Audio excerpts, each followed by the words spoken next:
અખિલ Gujarat truck transport એસોસિએશનનો મહત્વનો નિર્ણય toll ટેક્સનો બહિષ્કાર કરવા મહત્વનો નિર્ણય લેવામાં આવ્યો। 21 ડિસેમ્બરથી હાલોલ અને અડાલજ ટોલ પર ટેક્સ ભરવાનું બંધ કરશે।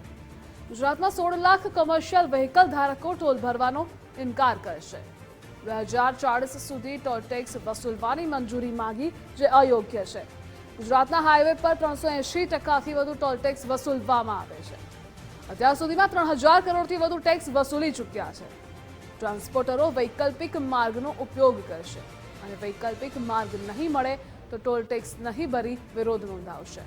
રજૂઆત કરવા છતાં નિર્ણય ન આવતા બહિષ્કારનો નિર્ણય લેવામાં આવ્યો છે। બરોડા હાલોલ અને અડાલજથી મહેસાણા જે ટોલ ટેક્સ રોડ છે તેના ઉપર ટ્રાન્સપોર્ટ વાહનો 21મી ડિસેમ્બરથી ટોલ ટેક્સ નહીં ચૂકવે। ટ્રાન્સપોર્ટ એસોસિએશન દ્વારા ચીમકી ઉચ્ચારવામાં આવી છે, કારણ કે જે ટોલ ટેક્સ તેમને વસૂલવાનો હતો તેના કરતાં અનેક ગણો ત્યાં ટોલ ટેક્સ વસૂલાઈ ગયો છે અને હવે તેઓ જે છે વિરોધ નોંધાવવાના છે। આપણી સાથે અખિલ ગુજરાત ટ્રાન્સપોર્ટ એસોસિએશનના કાર્યકારી પ્રમુખ મુકેશભાઈ દવે છે, તેમની સાથે વાત કરીશું। મુકેશભાઈ, 21મી તારીખથી આપણે વિરોધ નોંધાવવાના છીએ, ટોલ ટેક્સ નહીં ભરીએ, કયા મુખ્ય મુદ્દાઓ છે અને શું કહેશું? એકચ્યુઅલી એવું છે કે 2001ની અંદર હાલોલ વાળો રોડ બન્યો, બરોડા હાલોલનો રોડ, જેની લંબાઈ 31 કિલોમીટર 31.7। એવી જ રીતે 2003માં મહેસાણાનો રોડ બન્યો, જેની લંબાઈ છે 51 કિલોમીટર। હવે આ જે બે રોડ બન્યા, જેની ઉપર હાલોલવાળા રોડ ઉપર લગભગ 170 કરોડનો ખર્ચ થયો અને મહેસાણાવાળા રોડ ઉપર 364 કરોડનો ખર્ચ થયો। કુલ્લે સમજો કે 515 કરોડ રૂપિયાનો ખર્ચો થયો। 2001 અને 2003 એટલે આજે 20-25 વર્ષ થઈ ગયા, એ ટોલ ચાલુ ને ચાલુ જ છે।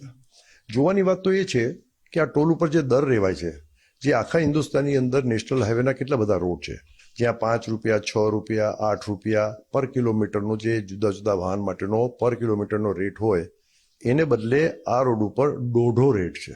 પહેલી વાત આ વાત તમે એમના જે કંટ્રોલિંગ જીએસઆરડીસી છે એમને જણાવેલું અને એમને કીધેલું કે ભાઈ આ પ્રમાણેનો આનો રેટ ચાલે છે। આ કલેક્શનના ફિગર અમે એ લોકો પાસેથી આરટીઆઈ દ્વારા અથવા તો એ લોકો લિમિટેડ કંપની છે તો એ લોકોની આરઓસીમાંથી એમની જે બેલેન્સ શીટ નીકળે, એન્યુઅલ રિપોર્ટ નીકળે, એમાંથી મેળવ્યા તો આજ સુધી એની ઉપર લગભગ 2500 ઉપર કરોડ રૂપિયાનો તો ટોલ ટેક્સ ઉઘરાવી ચૂક્યા છે। અમારી દરેક કારોબારી, અમારે વર્ષની અંદર 4 કારોબારી થાય, વર્ષની અંદર એક વાર્ષિક સભા થાય, દરેકમાં પૂછવામાં આવે કે તમે આટલા બધા પ્રયત્ન કરો છો, આવું ચાલી રહ્યું છે, તો આ બાબતમાં તમારા એક્શન શું છે? આપણે બી એક સમજાવટથી, શાંતિથી, રિપ્રેઝન્ટેશનથી એક પ્રશ્ન હલ કરવાનો પ્રયત્ન કરતા હતા। હવે આ વખતની છેલ્લી ગયા મહિનામાં અમારી જે મેનેજિંગ કમિટી મિટિંગ હતી, એની અંદર એવું નક્કી કરવામાં આવ્યું કે હવે આની અંદર તમે કોઈ એક્શન લો, જેથી કરીને કાં તો પછી અમે લોકો આ ટોલ ના ભરીએ। બેઝિકલી માળખાકીય સુવિધા ટ્રાન્સપોર્ટરોને રોડની આપવાની આ સરકારની જવાબદારી છે અને એના માટે દર વર્ષે 4025 કરોડ રૂપિયા અમે લોકો વાહન ટેક્સ ભરીએ છીએ। જે ગુજરાતના વાહનો છે, જે રજિસ્ટર્ડ અહીંયા છે, એ ગુજરાત રાજ્યને 4025 કરોડ રૂપિયા આપે છે। આજે ટોલ ટેક્સના રોડની સાથે સાથે એમને બીજો બી એક પર્યાય હોવો જોઈએ, એ છે નહીં। સરકારે એવો રોડ આપવો જોઈએ કે જેને પોસાય એની ઉપર, એ આની ઉપર જાય, બાકીનો બીજા રોડ ઉપર જાય।